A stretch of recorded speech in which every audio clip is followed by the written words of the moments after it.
You had a hand in building, it's special. So I certainly wasn't, thinking of this as an option at the point in my career where I am, but I'll say Mel Raines is a good recruiter. I'm going to have her help me with some free agents.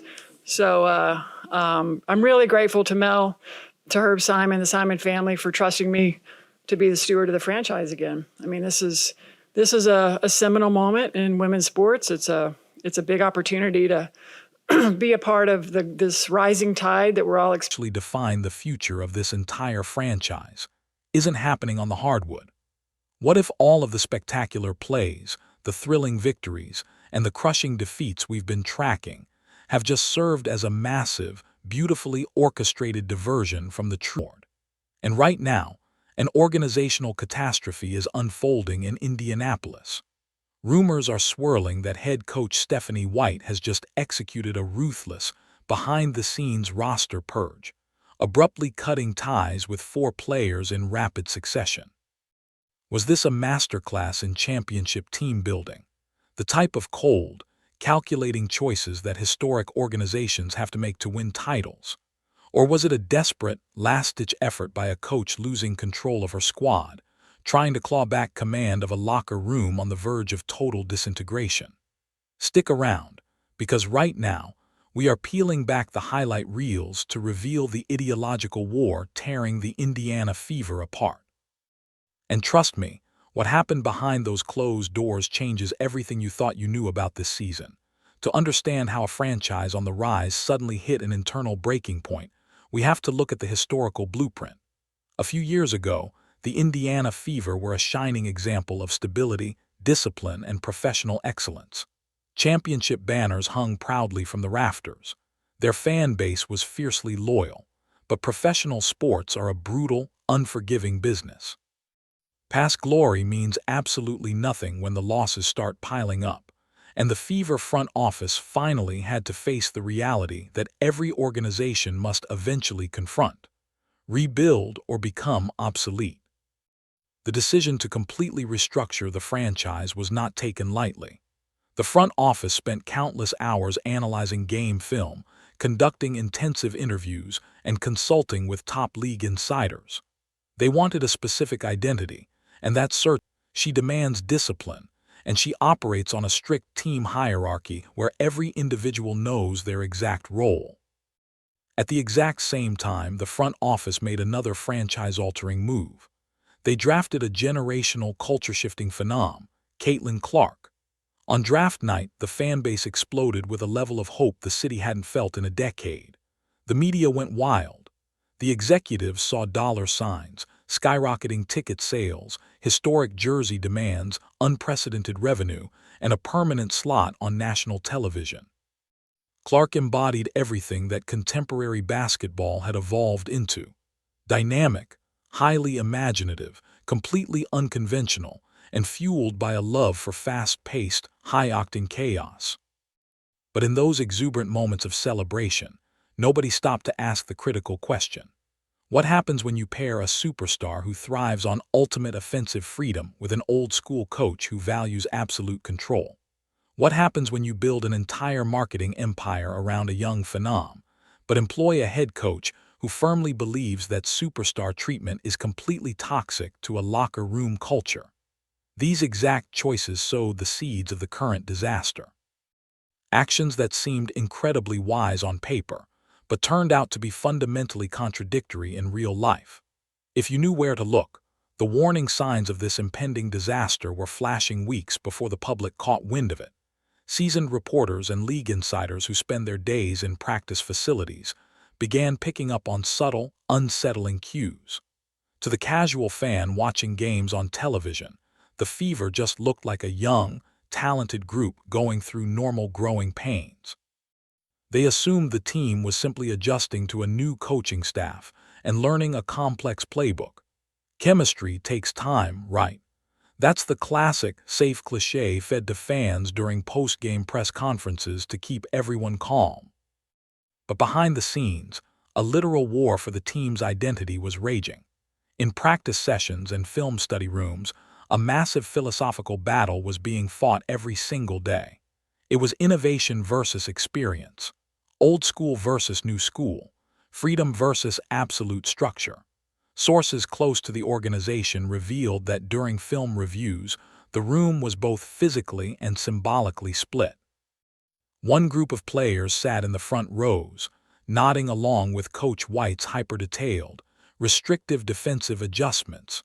Meanwhile, another group of players sat isolated in the back rows, arms tightly crossed, completely disengaged from the presentation. During games, the atmosphere on the bench told the entire story. The body language during timeouts conveyed a level of disconnect that words could never fully describe. When a play was drawn up, certain players would subtly groan or glance at each other in silent frustration. When a player took a shot that wasn't strictly dictated by the offensive system, half the bench would jump up to cheer, while the other half stayed completely seated, barely offering a polite, artificial clap. The locker room had fractured into rival camps, and the coaching staff was actively struggling to maintain authority.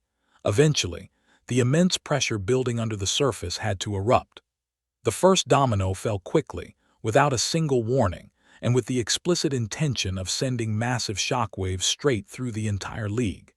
In a sudden, ruthless move, the front office announced the release of a crucial role player from the roster. This wasn't a bench warmer or an end-of-the-line prospect. This was a primary component of the team's rotation, an individual playing heavy minutes who was highly respected both on and off the court. The official corporate statement relied on the usual empty jargon, mumbling about performance metrics, roster optimization, and heading in a new strategic direction. But inside league circles, the real story painted a terrifying picture.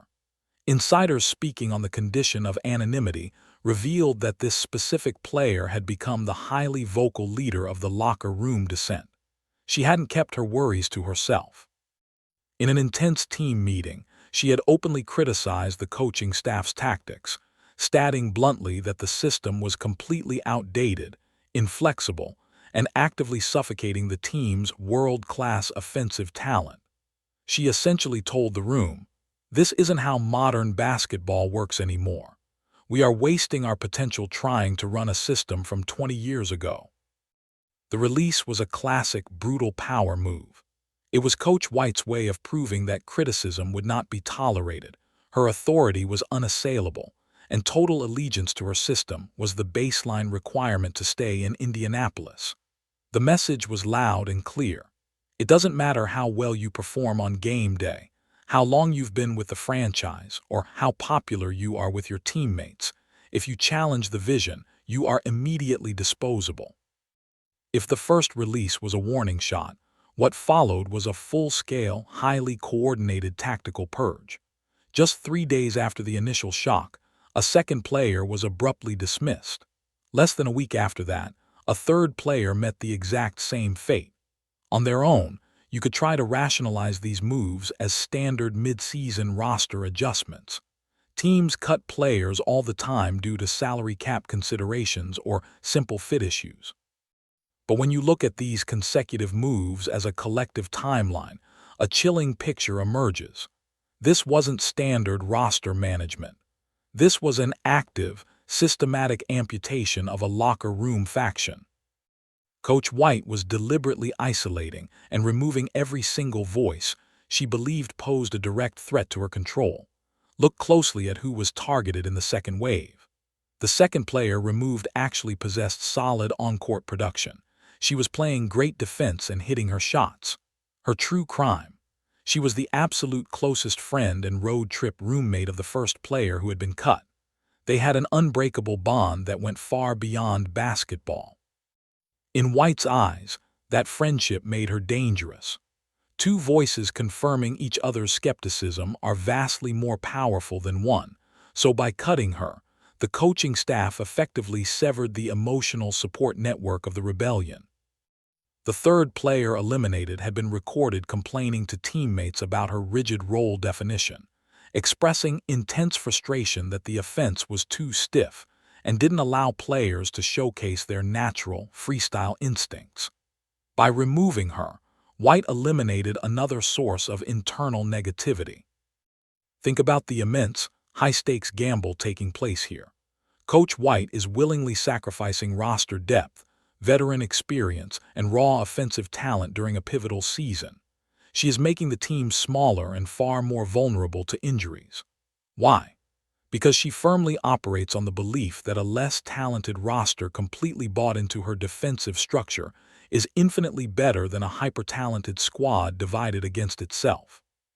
It's a high-risk strategy that could either forge an unbreakable team identity or send the entire franchise into an irreversible death spiral. This brings us directly to the massive operational dilemma hanging over Indianapolis. With a league expansion draft looming on the horizon, the front office is staring down a brutal reality.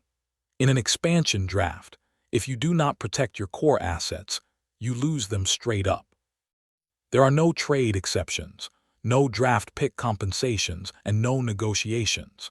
The expansion team simply selects them, and they are gone forever, exactly like the league's historic handling of players like Tea Cooper, where teams received absolutely zero return value. With a roster that has now been systematically stripped down to its bare bones, the Indiana Fever must be completely flawless in deciding which core players are absolutely untouchable heading into the expansion. To ensure that no incoming team can even dream of touching their foundation, there are 4 specific players the Fever must core and protect at all costs to survive this cultural transition. The first, completely non-negotiable slot belongs entirely to Caitlin Clark. She is the undisputed cornerstone of the franchise's entire future, the engine of their global economic growth, and the generational talent around whom everything must be built. The second slot must be used to protect Aaliyah Boston. An elite, dominant inside presence is incredibly rare in modern basketball, and her elite post-play and defensive anchoring are the perfect, necessary balance to a high-octane perimeter game. The third slot must go to Lexi Hull. Hull has proven herself to be the ultimate high-energy, high-IQ floor spacer. She is the exact type of disciplined, hard-working player who bridges the gap between old-school defensive accountability and modern offensive efficiency, making her an invaluable piece for any coach. The fourth and final slot must be locked down for Kelsey Mitchell. Mitchell's dynamic scoring ability, veteran poise, and explosive bucket-getting capacity are absolutely essential to ensure this offense doesn't completely stall out under heavy defensive schemes. By fiercely protecting these 4 specific players, the front office retains a true championship-caliber spine. But make no mistake, because of the recent tactical purge, the margin for error is now razor-thin. Coach Stephanie White has successfully molded this roster into her exact preferred image, but she has left the team dangerously thin. If the remaining players completely submit to this hyper-disciplined identity, they might just become an unstoppable, unified force. But if this purge has only bred deep-seated resentment, fear, and a total destruction of creative confidence, the Indiana Fever are heading straight toward a historic collapse. The lines have been clearly drawn in Indianapolis. The front office took a massive gamble on a bitter culture war, and now, the entire basketball world is watching to see who survives the fallout. If you want the deep dive stories behind the biggest organizational shifts in hoops that mainstream media completely refuses to cover, make sure to hit that subscribe button right now. Turn on your notifications so you never miss a real industry breakdown. Let me know your thoughts in the comments below. Are you riding with structure, or do you think they are suffocating greatness? Thank you for listening, and we will see you in the next breakdown.